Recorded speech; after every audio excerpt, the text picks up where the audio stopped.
Thuolo machielo kendo nyakwara Ramogi marwakni machiegni e weche manyien kokalo Ramogi TV. Weche manyien mag OIMORE odhiambo ma kawuono. Ageno ni intiere kare bang' wuok e weche makagi kacha mag manyo dwaro ka jok ma bende pod yweyo joma ncho dhi dala e Christmas, bende moko kuomgi pod ni kono ma bende ne tich oluongo sego ng'wech kendo dhi e bombe mopogore opogore mane giwuokie. Nyakwara Ramogi odhiambo ma kawuono nitiere wach en weche manyien kokalo Ramogi TV. Kikidhi mabor bedo koda chako nyaka giko. Achiel kuomgi en motenore gi wach mar bura ma omako gavana ma Meru Kawira Mwangaza, ma bende od bura mar Senate kokalo komiti margi ne ng'iyo kawuono. Wan gi mathoth motenore kod mago, tok mathoth ahinya ma adier mondo mi winji nyakwara Ramogi. Kikidhi mabor, mokwongo thuond weche. Senate oketo tenge tich abich jumani mar golo duoko margi ewi bura mar thicho oko gavana ma Meru Kawira Mwangaza. Tuna shida, tuna mtoto tumepoteza kule ng'ambo, nasikia kuna mtu mwingine amekufa, na hata sasa kuna watu zaidi ya 20 katika hiyo hospitali. Jiario wito ngimagi kama moko maloya par yudo thieth e gwenge mag Ruiru kaluwore kod muoch tuo nyaldiema. So this social connection policy, we are trying to find a way where we can subsidize the connection fee for people in these low-income areas. Kembe keyo pi abich mapacho ka winjore mar duoko chien nengo mar tudo pi ne jodak mayuto gene piny.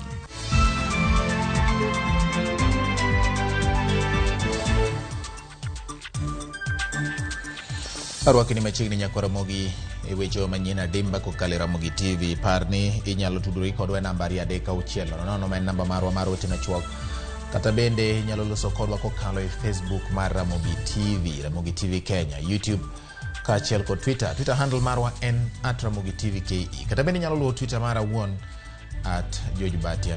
Nyakwara Ramogi machiegni jaloko marwa kuom thuolo ni duto te iluongo ni Winnie Adoyo, nyinga en George Bati. Wachako kod motimore e od bura mar Senate.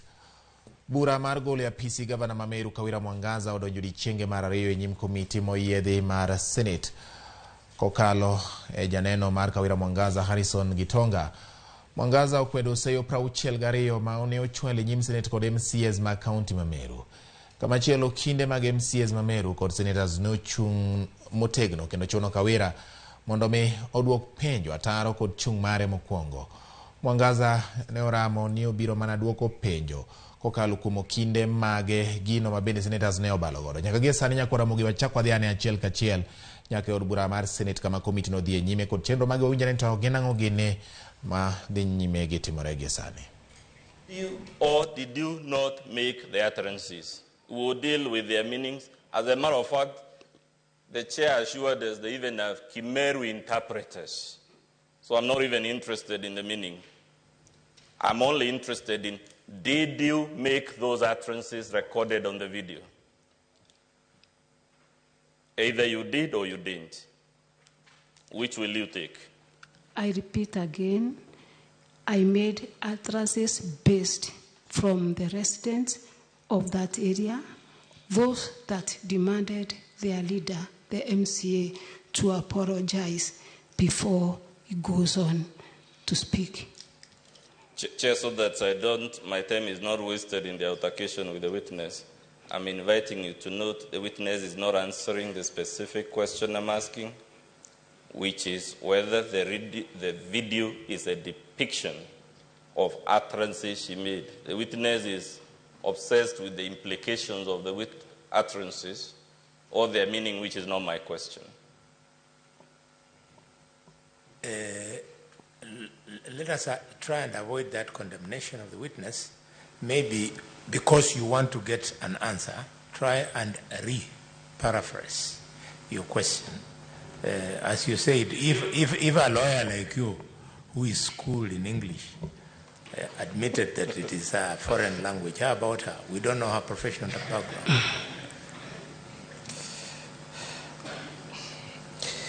Did you ask the crowd at Mwerong Kanga whether the Honorable Idili should apologize? First, after the residents said that Mwenda Please answer my question. should apologize. Did you ask the crowd? Yes, I asked. Good, you asked. After the first gentleman accused the senator and the MP Tigania East in your presence of sending you certain SMSs as per the video, when you rose to the podium, did you disown the sending of the alleged SMSs? In meetings that I attend, there are so many speakers, and it is not my duty to go on disowning every speaker's Your words. husband, sorry again, Chair. I'm sorry. Thank you. Chair, let's take it as a slip of the tongue. The first gentleman accused the Honorable Cabinet Secretary and the Honorable MP for Tigania East of sending you certain SMSs making extortionist demands. When you took to the podium, did you correct those assertions? Either you did or you didn't. Which one will you take? First gentleman is a grown-up man. That's not my question. Order, Madam Governor. You must answer questions the way you've been asked. He did not ask for that storytelling which you are starting. He wants yes or no. I did not disown. You did not disown.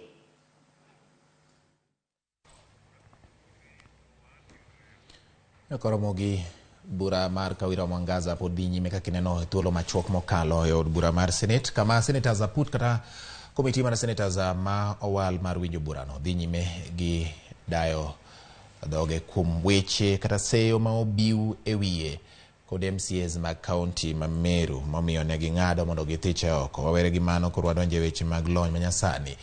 Jatend migawo mar weche tudruok Eludo Walo wacho ni piny owacho geto mar miyo oganda yot e ngimagi kokalo yore mag tudruok manono e lony manyasani mong'ere kaka Wi-Fi ma gichwalo e gwenge mopogore opogore pacho ka. Millicent Adhiambo miyo waler mathoth. As a government, we are going to roll out 100,000 kilometers of fiber optic cable. We are going to roll out 25,000 hotspots. We are going to roll out 1,450 digital hotspots in the villages so that the country becomes digitally enabled. Government services also are going to be on digital platforms. Moving forward, you will not have to go to a government office to get a service.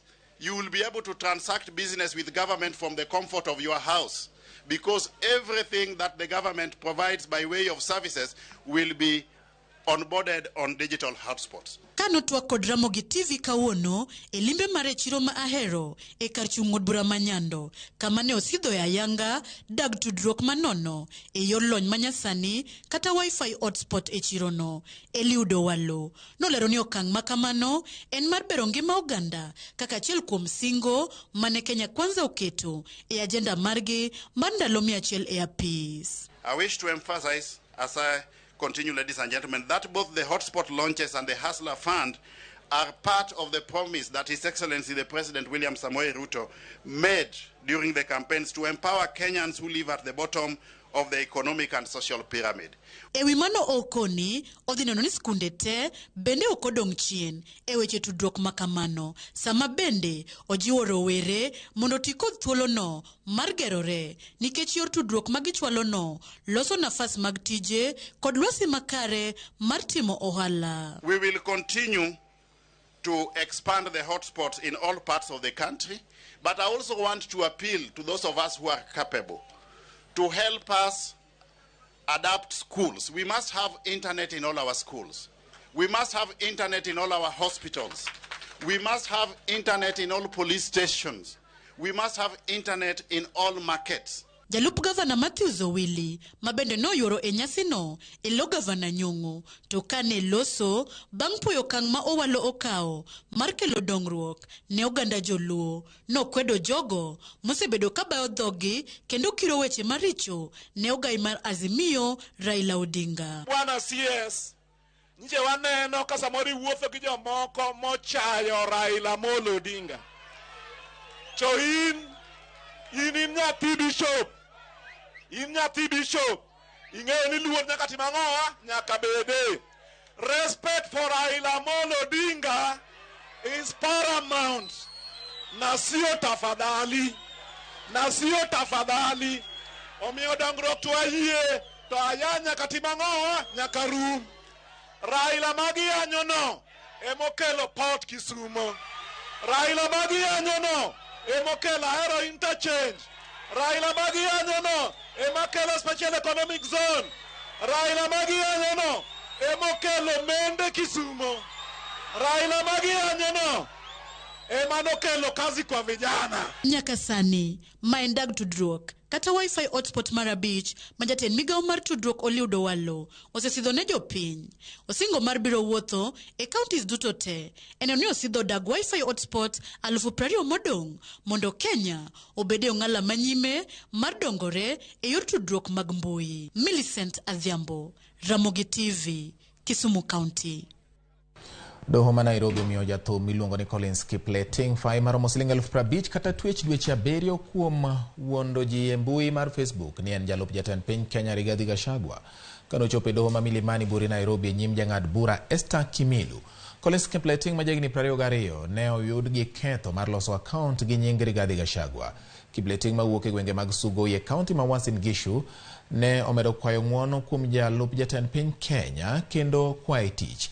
Ne oloso account mondo oyud ji mathoth marango thumbe ma osegoyo kendo oyud johera mang'eny. Kipleting ne olero ni ne oweyo sombe e college kama ne osome weche mag lony manyasani kata IT kaluwore gi nok mar omenda kata school fees. Okwayo doho mondo ng'wonne kendo miye thuolo machielo mar chopo lek mare mar medo tiegore. Jal bura Esther Kimilu ne osiemo wang'e kawacho ni mondo owere gi timbe mag jendeke ka oloso accounts mabandia mag jotije piny owacho.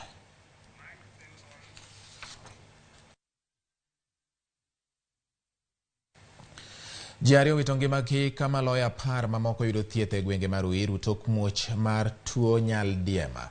Jodak kod wede wacho ni tuono omuoch tok modho pi mowuok kata magi wacho ni okikore gi mago mochido mag taka kokalo e fereji magi. Thoth joma yudo thieth wuok e gwenge mag Gatongora, Murera, Karatina kod Prison. Giseyo kambi keyo pi makono kuom olo pi kokalo dundu mochido madhi nyaka aora mar Ruiru mathoth jodak makono tiyo godo e yore gi mapile pile.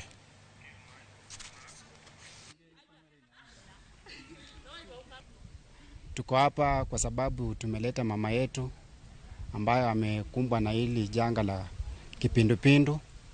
Ni ugonjwa ambao umempeleka kwa muda mfupi sana. Alitoka kanisa siku ya Jumapili vizuri na akalala vizuri, lakini kuamkia Jumatatu alianza kutapika na kuendesha. Tukawa tukijua pengine tu amechafuliwa na tumbo, tukujua kama ameshikwa na kipindupindu. Na pia hata kule mahali tulitoka kuna mtu alikufa last month kwa sababu ya hiyo mambo ya kuendesha na kutapika. Tulienda tukaomba maji ya kukunywa, tukapewa maji ya mfereji. Hiyo maji sasa tumekunywa hiyo maji, jioni sistangu akasikia vibaya, kaanza kuhara, kaanza kutapika. Ndio tukaona tumlete hospitali, tukamleta huku Ruiru Hospital. Venye tumemleta huku Ruiru Hospital, wadi zimejaa. So wadi si safi vile, mtu anaweza kaelezea ati ni safi. Ni chafu, choo ni chafu. Kila kitu ni kuchafu, lakini saa hii anashughulikiwa. Asihi serikali wajulishe wananchi na watume maofisa katika ground ndio waweze kuangalia wale ambao wengine wanaweza kuwa na hiyo ugonjwa na hawajijui, ndipo waweze kupata tiba, kwa sababu tuna shida. Tuna mtoto tumepoteza kule ng'ambo, nasikia kuna mtu mwingine amekufa, na hata sasa kuna watu zaidi ya 20 katika hiyo hospitali. Tend County ma Kiambu yango chenro mar tiego jochiw thieth e yor konyo jodak ma county no yudo thieth e yo makare. Ka oloso e kinde tiegruogno, director ma ochung' ne weche mag thieth e county no Teresa Njoroge owacho ni chenro no geto jochiw thieth 60 mar bero thieth ne jodak ma county no magibiro yudo e kinde mabiro. Bende omedo ni chenro no biro konyo Tend County no tiyo kanyakla gi jochiw thieth kaachiel kod jodak ma Kiambu e bero sekta mar weche mag thieth. Jochiw thieth go puoyo chenro no kendo singo tiyo kanyakla gi Tend County no e bero sekta no.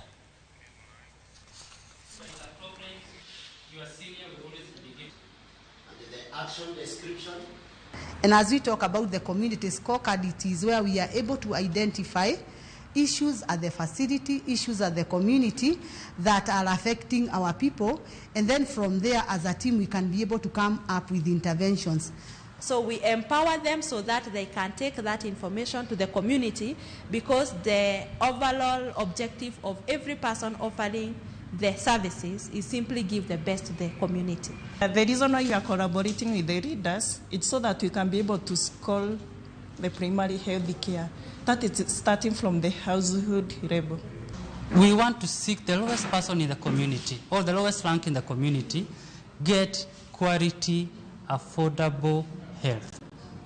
With this, we're able to know where are the challenges, how we are going to fight off the challenges, what action we are supposed to take, how we are supposed to take it. So our main ideas will be smart. That will, the ideas that we bring on the tables, the challenge that the community will bring on the tables, will be smart, specific, attainable, time-bound. Erokamano nyakora mogi kuom keto Ramogi TV weche manyien mag OIMORE odhiambo ma kawuono. Morna nikech in bende imedo bedo koda ka Eliudo Walo tiyo mariek e sirikand UDA mag ok gin politics. Luor maragwambo tinga ema gimiye. Victor Oliech tengu mar sodi entiere thika mar sondu ka entiere thika owacho kamano. Erokamano ahinya George Otieno mawuok Ahero. Aneno Ramogi TV yo makare kendo mor ahinya gi kaka weche manyien donjo. Akwayo nyikwa Ramogi te alwet gi mor mondo mi oshare matin magin godo e kinde mag Christmas gi higa manyien gi jok ma samoro Nyasaye ok ogwedho ahinya. Deno kawuok Bongia waneni maler ahinya kwe kende. Erokamano ahinya. An bende akwayo ne joneno duto mag radio mag Ramogi TV holiday maber kod higa manyien mar 2023 bende ma okwe. Erokamano ahinya. Ramogi TV choponwa makare seme kor wenje ay maber odhine Martha mar sondu seme kor wenje ngisa kamano en seme kor wenje kod Wilfrida Arindo mar Oyude Bishop David Mbae. Erokamano ahinya.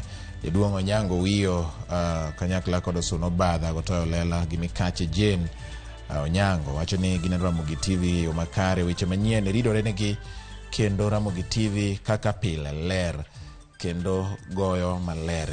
Ayiego Walo med kelo dongruok kaluo kendo parie jonyatike okelo alwoch majakiranda wacho kamano. Morris Dianga Urka Mgundo wacho ni bati Ramogi TV neno maler ahinya nyaka e piny Kagan Homa Bay County. Mino da Janet Dianga kona ne oneni maler Kagan kono. Erokamano ahinya. Puoch gi pak nyakwa Ramogi in ma iketo wangi kendo neno Ramogi TV yien adhie yweyo ne nyakwa Ramogi pod wan gi mathoth ahinya ma waiko ni mabiro ka oting'o ma. Wakelo ni sigand Godono Nguru ma en MCA ma East Assembly Ward kendo jaohangla. Username Investments presents the domain Kisumu along Kisumu Mambo Leo Miwani Tamak Road starting from 399,000. SMS the word dollar to 20321 or call 0725 000 222.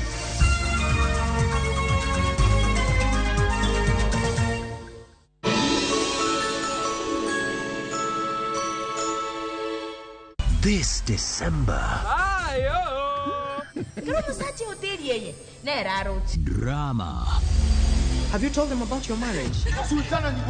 I'm gonna send my flying kiss to you.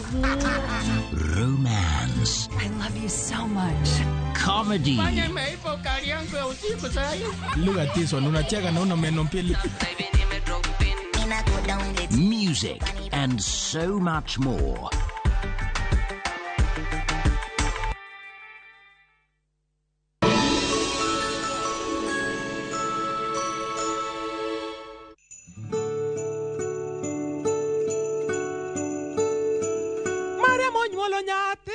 Moboye ginanga opiele kadok ni thuolo onge odwelo.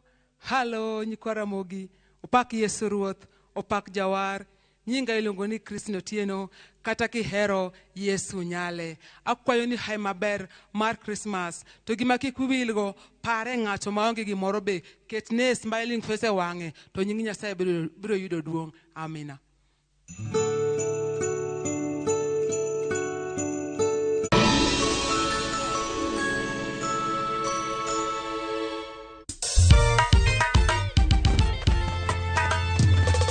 Nyakwa Ramogi Juang, wang ni pek, mailiet, iga manyien nyaka warwak gi pandemonium, mar morgilo, motimo kachieng.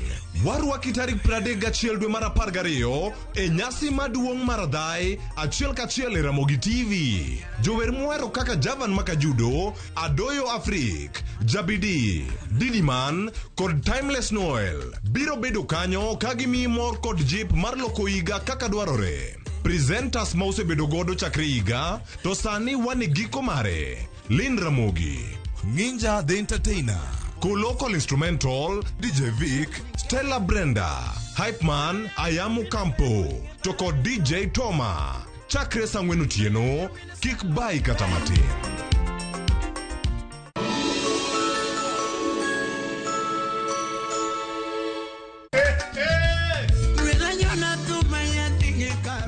Chenro mar usiku sako wachoro thum mar benga gi ohangla kabiro komakore ahero nyako mahero makata onge. Nyayudo e mbui mar Facebook, Instagram, Twitter @Ramogi TV #Ramogi Night. Inube idalawa kanyasoro dalawa Inube idalawa kanyasoro dalawa mitmaratari wacho ni mitasali pekmeli watio matek jokanyana Lungani DJ Local Instrumental one ma one tie. Lungani Ninja the Entertainer to ma and Ramogi Night. Ramogi Night, Teacher Beach ka Teacher Beach, Sangwenu Tieno.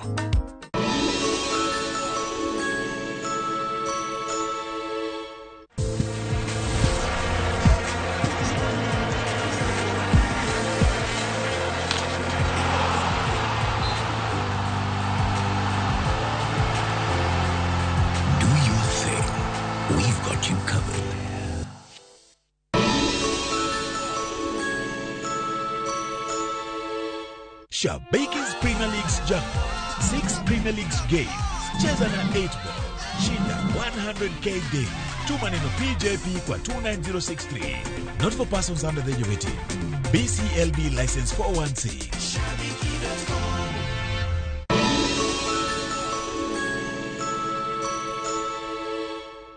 Mungu wangu, nina furaha nyingi moyoni mwangu kwa kuwa umezaliwa upya maishani mwangu. Asante kwa rehema na neema ulionijalia. Kwa ujasiri nitazidi kusimama imara, kwa kuwa wewe ni Ebeneza, Jehova Jire, Jehova Shama, Mungu wa miungu na kimbilio langu wakati wa shida. Dial *811*340# to get kuzaliwa upya.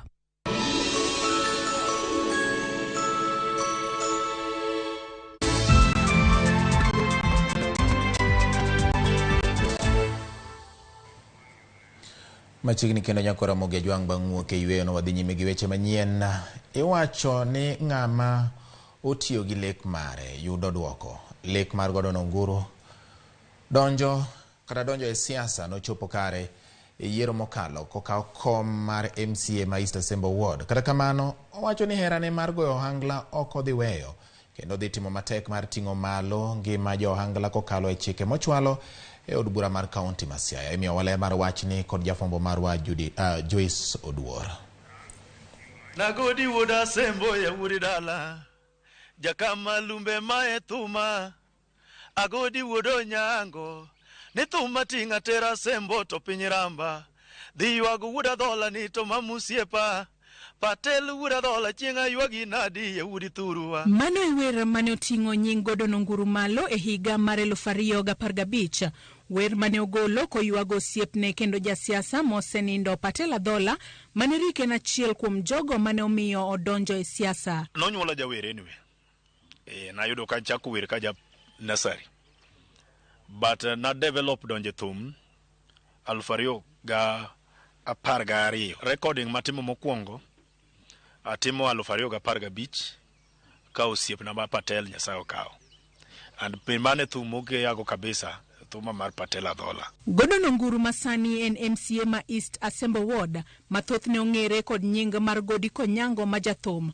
Wacho ni ok onyal weyo bedo jathum kaluwore ni mano en talanta mare. Podanie paus thum kata beni an jaod bura kamano. To thum nikech chieng' moro achiel samoro nyalo koso bedo jaod bura. Bedo jaod bura nyalo rumo. Lakini ngene talanta ma Nyasaye omiyi to en orumo ka kori dhie bur. Koro podan e thum. Kokalo thum manowero mana e kor gweng' emomiyo nguru ng'ere kendo emomiyo thoth jodak ma East Asembo Ward noluto ne ombulu. Thum osemiya nying. Thum omiyo asedonjo kuonde mang'eny ma samoro kata mana kom ma ayudo kawuono ni samoro pok omiyo adonje. Thum omiyo aloso osiepe mang'eny. And thum no ahere nikech oseketa e ngas moro. Momiyo jomoko nyogona kura nikech aja thum. Jomoko mane ema ging'eya go. Jomoko nyadhi mana kata ka gidhi baloto gimanyo agodi. Koreka ang' nonyisgi ni ok agodi cha en godon. Kata kamano, wuodhe e paw siasa ok osebedo mayot nyaka ne odonje siasa e higa mar 2007 kane ochako kaka rawera matin mane timo mana kisera mar ombulu ne josiasa moko. Siasa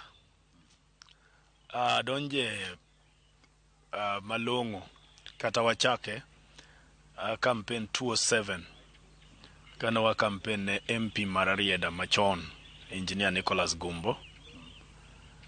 Tok mano ne en campaign mana kaka vijana makoro wa school ma odonji youth wing. Bang' bedo kosiro jomoko e paw siasa, dwaro mare mar laro kom MCA ma East Asembo nobiro e higa mar 2021 kama nochung' kod otiko mar UDM kendo ochwe oyombo. Kano chopo 2021 dwe mar 11 abe nakone na loso gimoro advert moro mat flyer moro matin ta kete mbui ta penjo jopiny ni to amanyi komni koso water mama second term. To duoko mana yudo 80,100 nokona ne aba roma adhi atem. So nakawo thuolo mar mondo atem mano kendo kanyo e kaka nachung'. Nago kwano ang'iyo to nayudo ka osiepna Majudi nen favorite mar party mar ODM. So anamwa adhi e party mar UDM. Emanye wapiem go kode yiero mokalo. And en friendly match. Ne wa campaign ba kochopo yiero.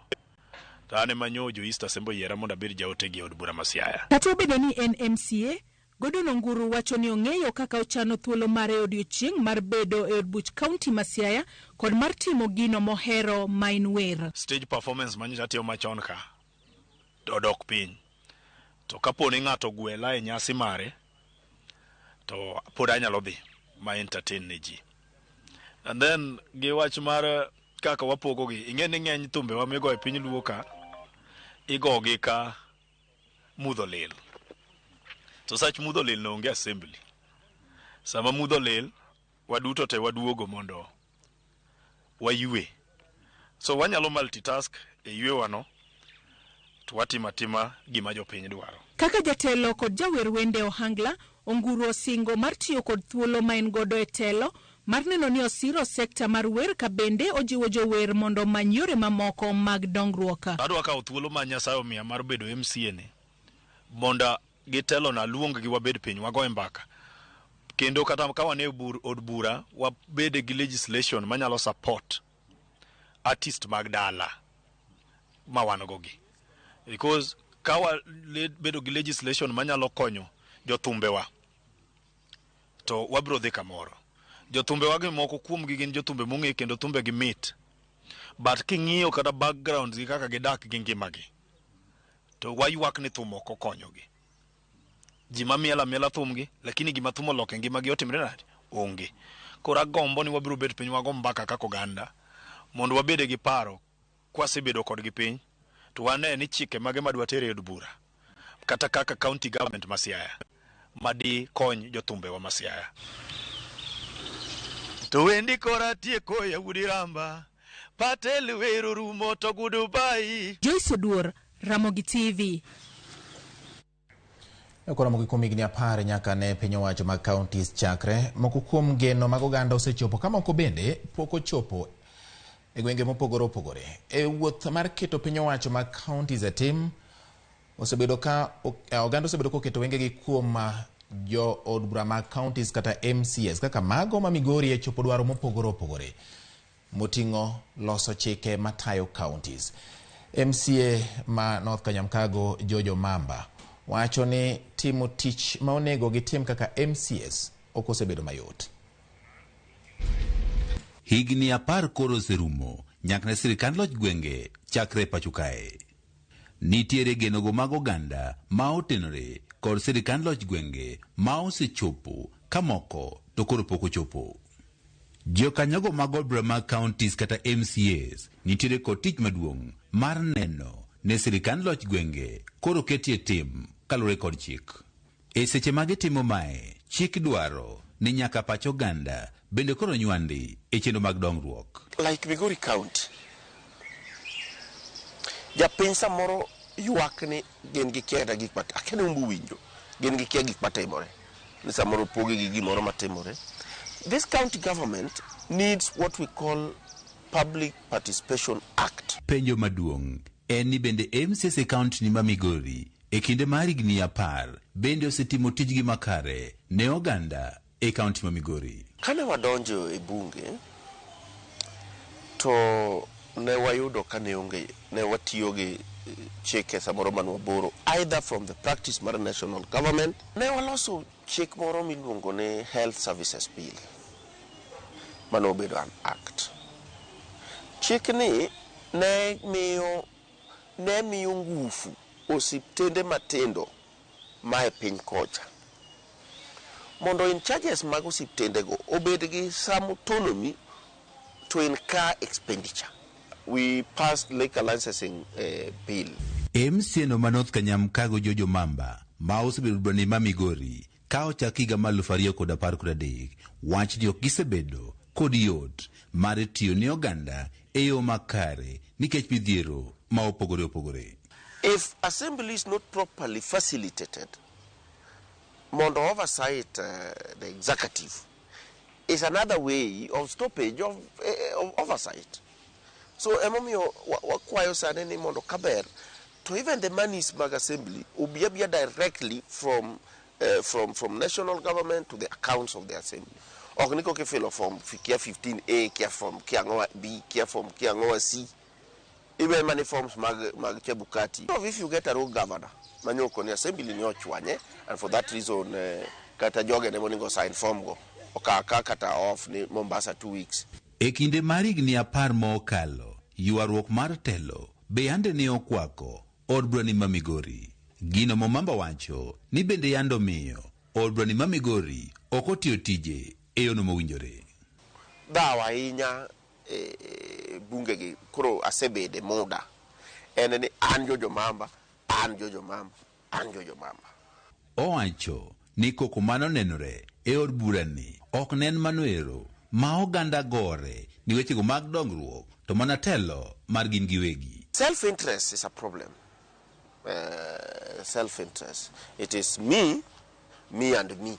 Ngene kweno ni gobeni achiel ariyo adek ang'wen. Tingene karwaka tichako gi achiel ariyo adek. Kaka wuono wagore e bunge cha. Ni pino ningo kuny kata mana North Kadem to pipo ko kuny nyaka sani nango to ji omuoch gi dhaw dong bingeno dhaw mametende. Kata kamano geno nitiere ni koko mane on higni 10 ma okalo nyalo dok piny e kinde mar higni 5 mabiro kendo ganda oyud dongruok makare. Bunge ga bose chwere bo en mar ng'ate bose tur. Kar siasa to ki expect oken pulpit. To kata pulpit dong tindi neno ka pastors gore. Ama ji nitie pogruok mar paro nyaka bedie ni koro ne odhi bede kwe mano onge. MCS obedo ka koro golo singo mopogore ne oganda. Mokuom singogi gisechopo ka moko bende pok gichopo. E kinde mar higni 5 mabiro bende koro oganda oketo wang'e mar ng'iyo ni singo mane giketogi bende kodhi chopo makare. George Juma, Ramogi TV, Migori.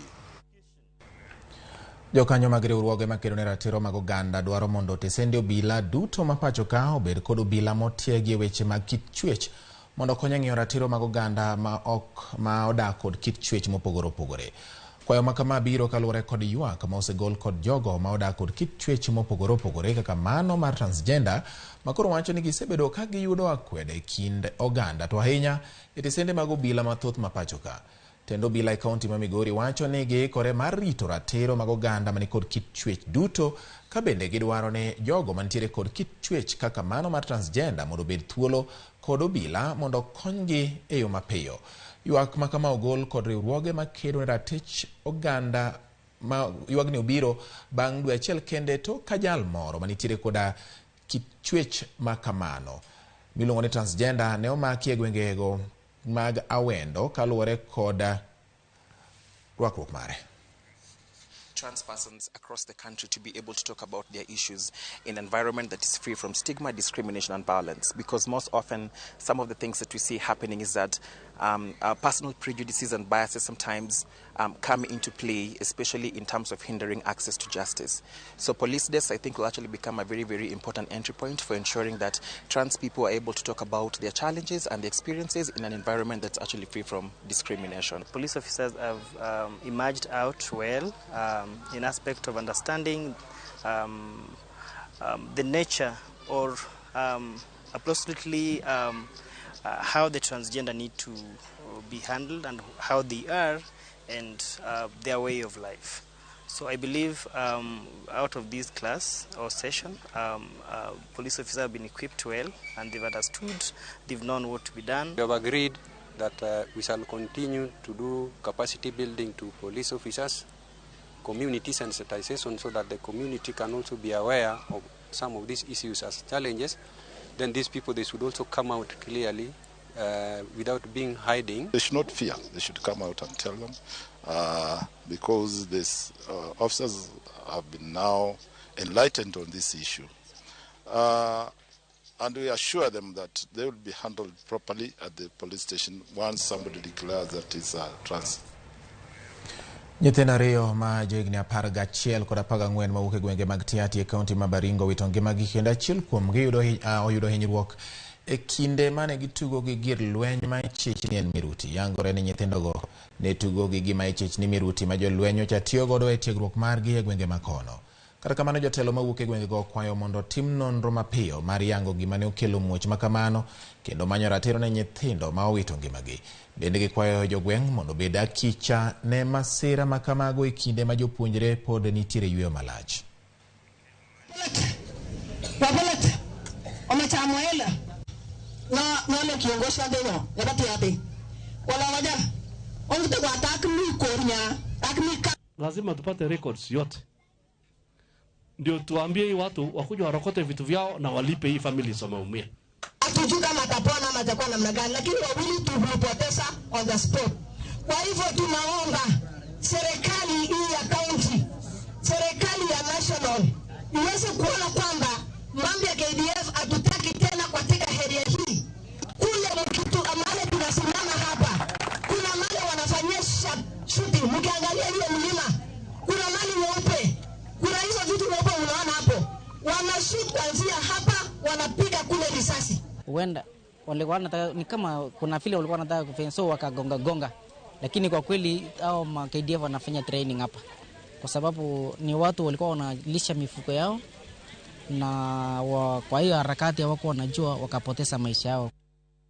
Nyathi moro ma jahigni 10 weyo anyuolane kod jogweng' ma Kibingoti e kaunti ma Kirinyaga kod Buok bang' ka wachore ni okawo ngimane e yo mapok oyangi. Wachore ni nyathino ma grade mar 4 kata grade 4 ne ochiwo kod tim mar kunyo bugo ranyisi ma anyuolane chich godo ne en kod paro mar kawo ngimane. Beti Juma nigi ler mathoth. Puyo gi lit okwako lwasi e gweng' ma Kibingoti mayudore Ndia e kaunti ma Kirinyaga tok ka nyathi ma grade 4 e skul primar ma Kibiringwi okawo ngimane owuon gi tol e odgi e wi gino mapok oyangi. Kaluwore gi Dagiros Nyambura, nyathino ma higni 10 ne ochiwo kod tim mar kunyo bugo mane okoni odwa pidhe rabolo. Gino mane okelo chich ni chal ka gima ne osechich gi medo bedo e pinyni.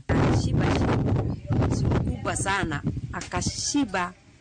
Akaniambia, nikamuuliza unashiba hiyo shimu ya nini? Akaniambia hiyo shimu mimi nasiba ya kupanda madizi. Nikamwambia hawezi kupanda madizi hapo kwa sababu hako na stima. asika hiyo simu nikuonyeshe pahali unashida. Alishinda akichibua shimo hiyo siku, lakini mimi naona hizo vitu zote alifanya hiyo siku ni kama ni signs. Alikuwa anajaribu kutuonyesha hata kuwa na sisi, lakini sisi hatukuelewa. Juu ni mambo mingi, hata marafiki wengi, kuna watu wengi tulienda akawaambia ni mimi nilikuwa na wachungia hii shamba yenu. Jaduongweng makibingoti John Mwangi onyiso kuyo mare kendo owacho ni gino machal kamano pokni otimore e gweng'no ka gikwayo piny owacho gi jogo manyalo mondo okonygi eneno ni min nyathino mantiere e piny Saudi Arabia oduogo dalagi e nyasi mar ik nyathine. Kujawahi kufanyika kitu kama hiki area hii, japokuwa tu ni bahati mbaya iliingia. Tunasikia, lakini wakati uliingia ku area hii yetu, na ndio tunasema kama ni roho ya shetani ishindwe. Na nikisema kidogo, mamake hayuko area, ako Saudi Arabia, na ni kumaanisha kwamba tunaweza kusema tu kama tunaweza kupata usaidizi ndio huyo mamake akuje ndio ahudhurie mazishi ya mtoto wake. Ni vizuri sana. Outside Kenya alienda tu kuwatafutia juu ya wao au watoto wake wawili juu anawapenda. Ako outside Kenya, lakini tulimwambia hiyo mambo na akaitikia, akasema itakuwa cost kukuja huku Kenya, akasema tuendelee na mazishi. Sasa naomba wasamaria wema wajitokeze kutusaidie, hii ni mzigo mkubwa sana. Jodak e gweng'no onyiso luoro kaluwore kod medruok kwan nyithindo madere ka tarik 20 dwe mar 10 higani nyathi moro ma jaklas 7 nokawo ngimane e gweng' ma Diambo to ka min mare nokwere choko pi e gas. Tarik 22 dwe mar 11 higani nyathi machielo ma jagrade 4 nokawo ngimane kaluwore kod luoro ni ibiro chwade bang' sufuria mane odhi omogodo pi e aora lalne.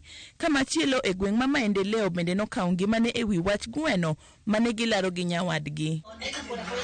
Obila osechako timo nonro mar yango gima dibed ni kelo tho makamagi. Betty Juma, Ramogi TV.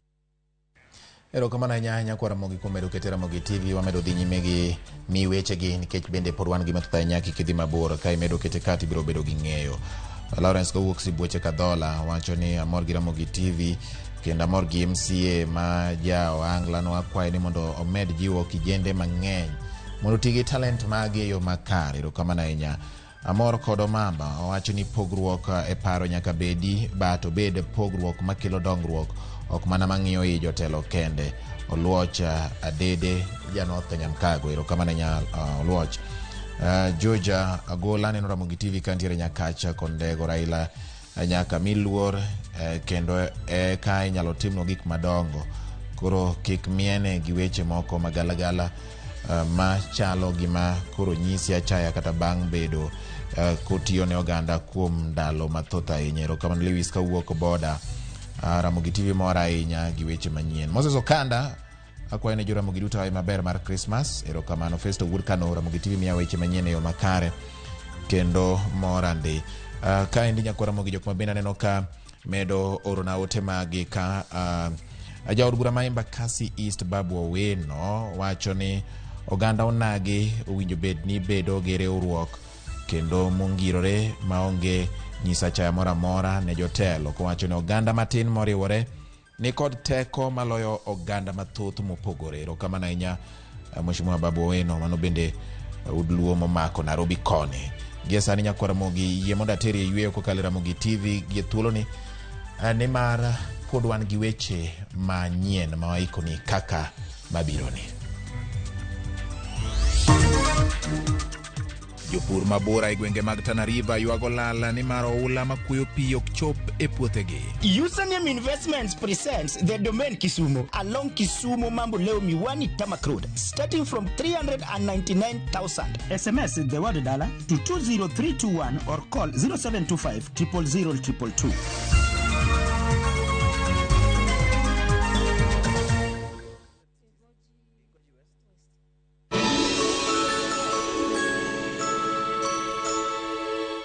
Twende majuu na View Travel.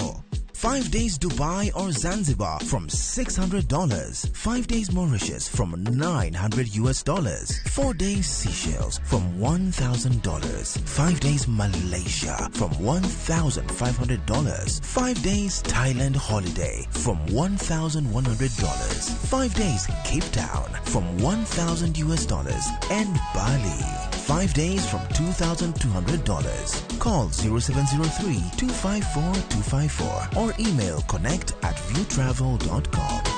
To fly my Jew, pop.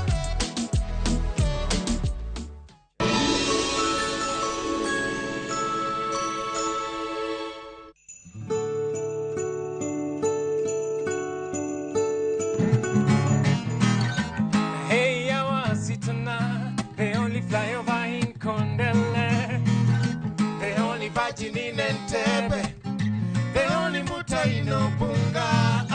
Nataka to wewe Nyeri, nilete wewe Kisumu via international airport, the land of Lupita and Obama. Jokanyanam Nadeuru want the CBK music. I wish you a Merry Christmas.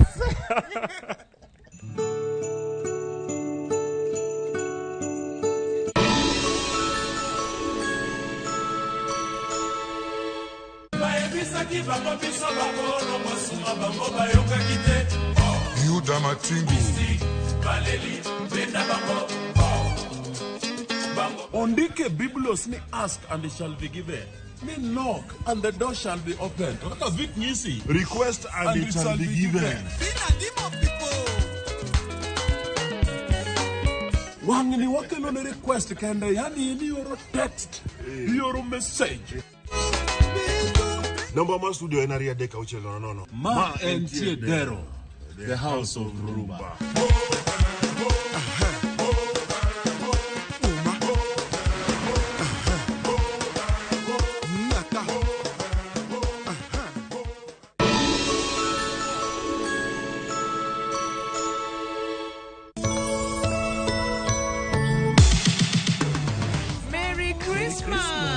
E kinde nyasi mar Christmas, wamedo dhi alohono mar Yesu. Ka wakelonu tugo mopogore opogore, koro nikech en Christmas wakelo yien, nyaka tuke mabiro moro nyithindo.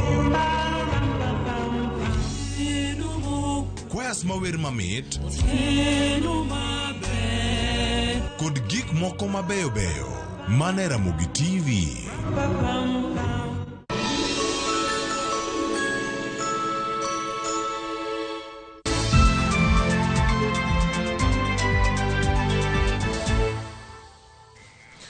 Machigni kendo nyakora moga jwang wadhi nyime kaka nasingo ni wan gi mathoth en ni county ma Tana River en achiel kuom counties mani midhiero mar oro kod ngaji okwako ahinya kata obedo ni aora ma Tana kalo e iye. Kopogore kod mano pi ma ikuo e puothe mabor Ahola kod Tarda bende wuok e aorano. To kaka Joyce Oduor lero, puodho mabora ma en eka 12,000 mosebedo chakre higni mag 80 pod nyago chiemo matin nikech achiedh nade mar nok mar pi. Kuna kesi nyingi sana hapa Bura za watu kupigana kwa sababu ya maji. Wakati tumekosa maji kabisa hata ya kuoka nyumbani ilikuwa ni mwezi wa 9. Hapo tena imefika wakati mpaka mtu alale shambani usiku mzima. Picha mar pi mang'eny rwako wa e gwenge mabura county ma Tana River.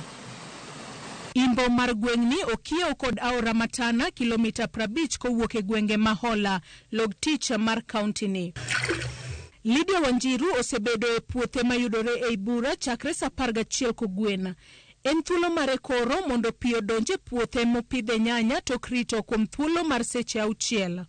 Hivi kama leo maji iko pande hii ya kwetu hii. Na maji ilifunguliwa jana usiku saa 12. Leo itafungwa tena saa 12 ielekea 6. Lydia en achiel kuom jopur 2,445 manitiere Bura.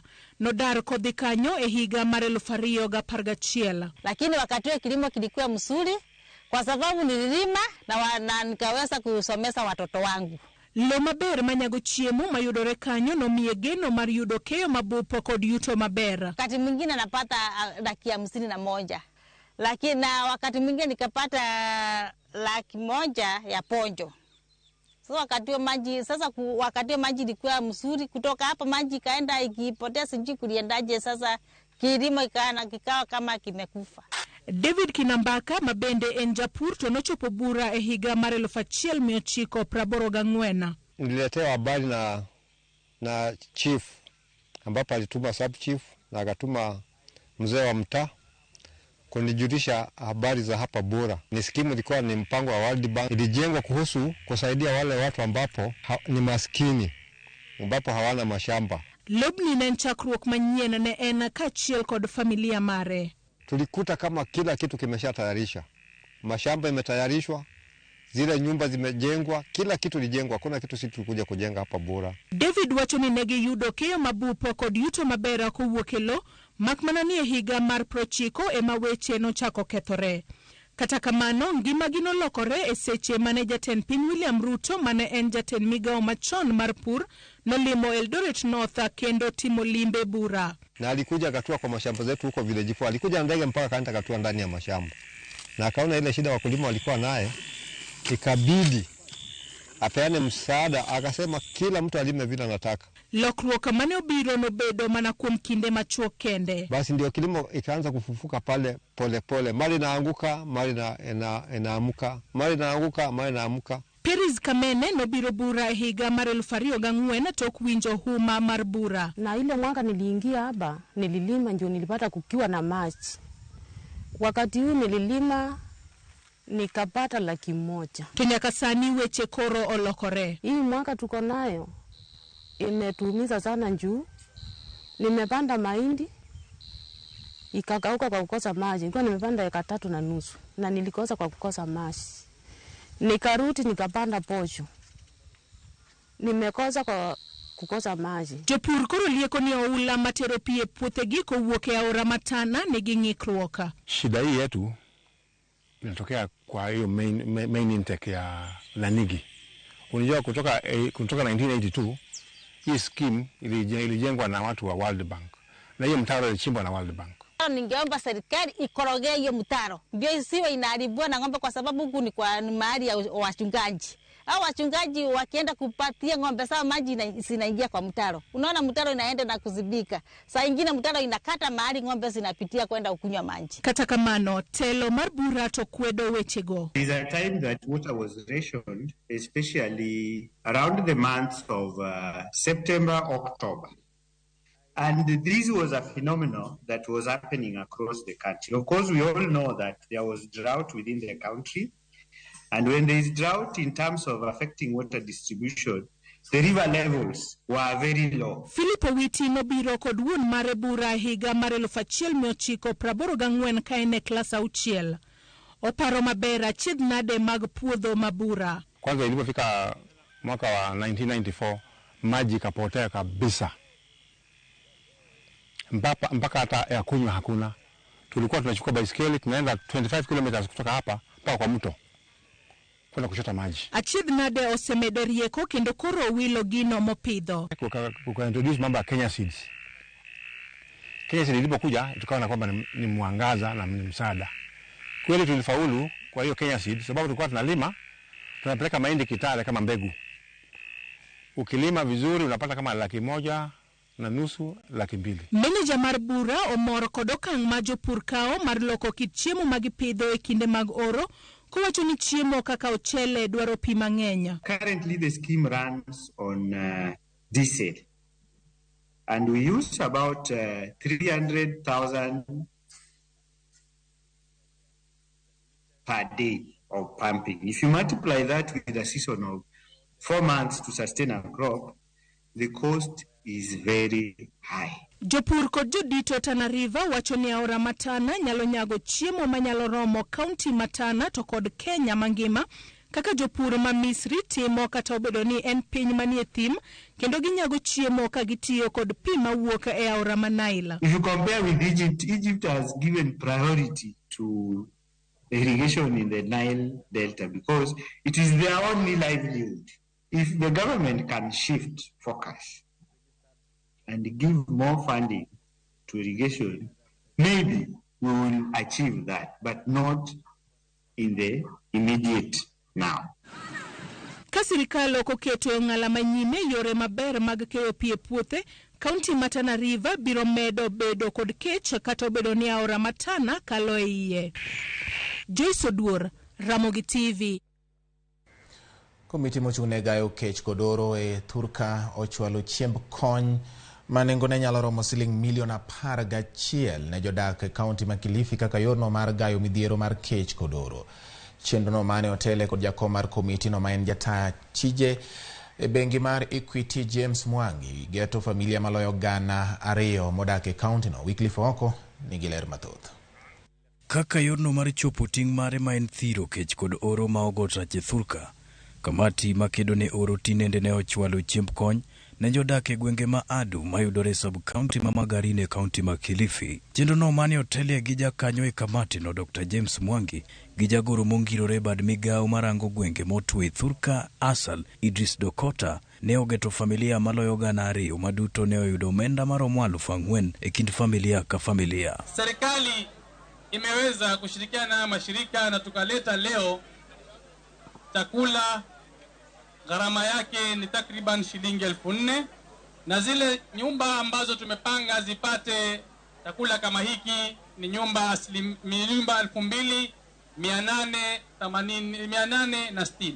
Mwangi oyango ni kamati no osechoko omenda maromo $600,000 ka bende gin kod chenro mar siro tend counties mondo okuny yaw mag pi. Zile pesa ambazo tumepata tunachukua kiasi tupeane chakula kama vile kama amesema, na hiyo ingine tusaidie hiyo mipango. Kwa hivyo gavana, nafikiria steering committee na wewe tutakaa chini tuseme upande wa maji ukitoa milioni 100 na sisi tunakupatia 50 ili maji kwanza ikuje haraka na ili tuwe na hii shida tuitatue. Afisa mochung'ne midhiero ma apoya e riwruok mar Kenya Red Cross Venant Gila oyango ni gweng' ma Adu en achiel kuom gwenge ma oro osekelo e midhiero mag kech kaluwore gi koth ma oselewo e kinde malach. Gavana mar kaunti no Gideon Mung'aro korka kore to oyango ni piny owacho mare dhi nyime gi timo maino mar chwalo chiemb kony ne jodak go nyaka gichopie kinde ma kayo cham. Ili janga kwa sababu lilianza kutoka mwaka uliopita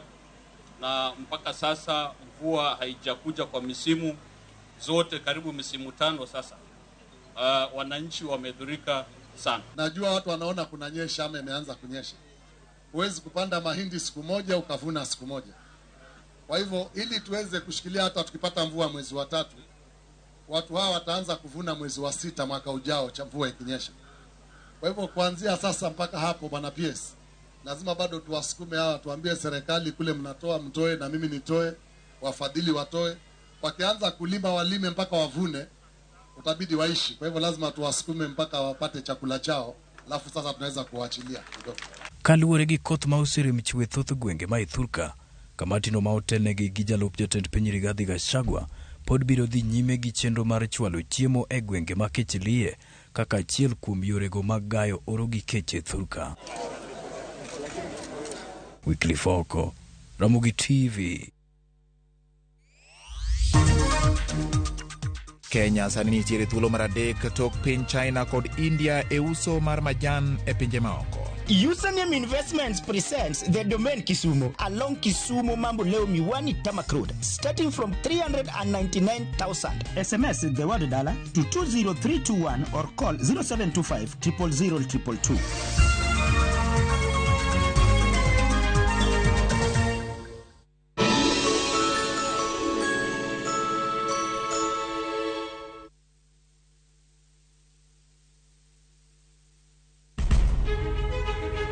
Penj laktar ok en ka chenro moro amora. Wach mar P2 emergency pin e monyo gino kapere mene gi ketho system. Wakelo ni achiel kachiel lakteche man gi lony mar arieya e weche ngima dhano. Koro ka goyo picha to dhi nyisa kind lekene. To gipuonji achiel kachiel e weche ngima. Kelo malit ne masongo vadhi adhiya very good. Riuri gi Ruth Otieno wuok tich nyaka tich abich chakre sa 12 odhiambo. Onono tiend weche kowuok kuom laktar. Osomo oteni. Namba mar SMS en 23600 en penj laktar. Kendo kawo simbi. Wadhi kawa simbe jowinjowa jonenowa. Mana e Ramogi TV.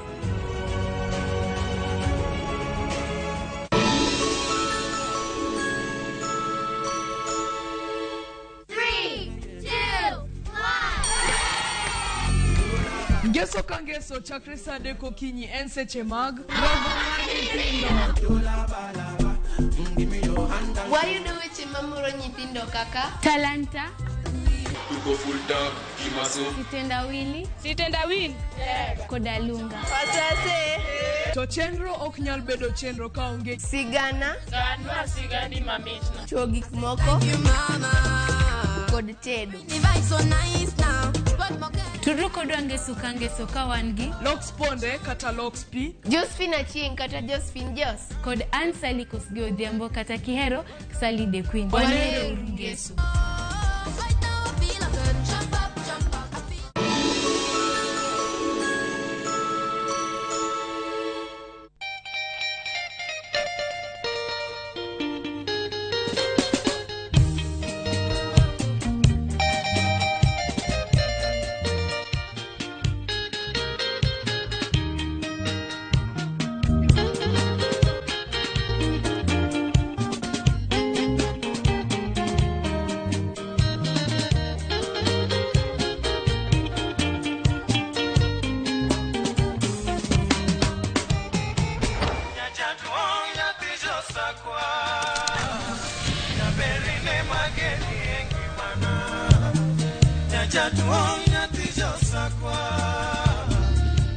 Radio Ramogi, kar chuny jaluo. Radio Ramogi.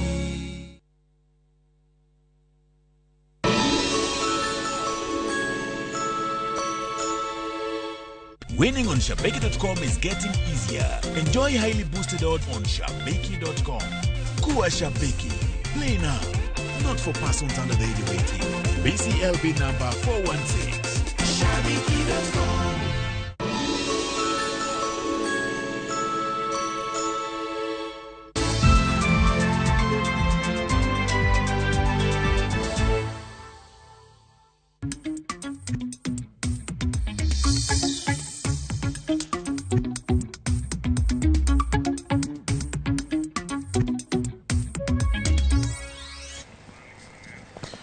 Machiegni kendo nyakoro mogo donje mago motenre gi weche mag ohala. Kamoro ni majan ma ipidho e pacho ka osemedo ndhadhu ne jo ohand majan kata doko ni dola mar piny Amerika pod pek ne siling mar piny Kenya.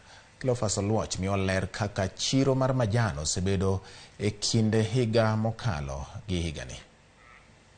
Lipot mar kambi mar Chai Trading Company Limited yango ni Kenya sani ni e thuolo mar adek e piny mangima tok piny China kod India e uso mar majan. Lipod medo ni Kenya nyago kendo uso chai e rang'iny mamalo ahinya e Afrika kama ogolo majan moingo tons 300,000 higa ka higa. Uso mar majan e kind higa mokalo kod higani osemedore gi siling bilion 5 ka uso ne ochopo siling bilion 88 higani kowuok e higa mokalo mane yuto en siling bilion 83. Kata kamano, ohala ne oidho kendo medore kata obedo ni uso mar majan e pinje maoko ne olwar gi atamalo 22.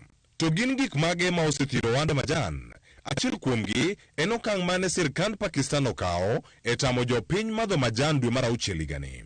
Machielo en lweny ma osiniano e kind piny Russia kod Ukraine, ma bende oseduoko piny uso mar majan e pinje ariyogo, ma bende osebedo ka nyiewo majan mawuok pachoka. Piny Kenya koro geto yaro chich majan e pinje mamoko kaka Nigeria, Zambia, Burkina Faso, Gabon, Senegal, Estonia kod New Zealand. Geno nitie ni chiro mar majan biro bedo makare e higa manyien ka irango ni pinje mamoko nyalo bedo jonyiewo majan mawuok pachoka. Cleophas Oluoch, Ramogi TV. Chenro mar chwalo pi maler ne joma yutogi ni piny e pacho ka idhi jiw kochakore higa manyien. Maen bang' kambi keyo pi ma Kisumo Kiwasko yangi kod jochiw sire weche mag pi e piny mangima miluongo ni Global Water Operators Partnerships Alliance GWOPA mondo ochiw tiegruok ne kembe 5 mamoko mag keyo pi e chenro madhi kawo higni 5.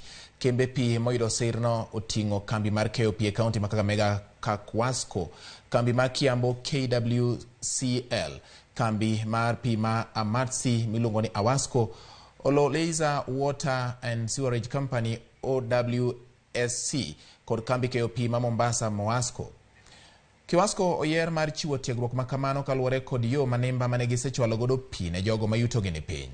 Board ma ochung' ne weche mag pi e pacho ka Wasreb odhiro chenro mar neno ne joma yutogi ni piny omi pi maler kaluwore kod dwach chike ma pacho ka kod dwaro mag dongruoge ma inyalo chopi miluongo ni Sustainable Development Goals namba mar 6. Low income areas, the poor areas. Because you realize if you look at our tariff at the moment, the total connection fee, if you have to get a new connection, you have to part with 5,000 shillings. And I mean, these are people we are supporting. For them to get water, you know, even getting that water alone is an issue. So if you tell someone you have to pay 5,000 for you to get water, you're just adding problems to what already exists. So this social connection policy, we are trying to find a way where we can subsidize the connection fee for people in these low-income areas. So that is an intervention that the company is coming up with in addition to the existing PROPOA policy.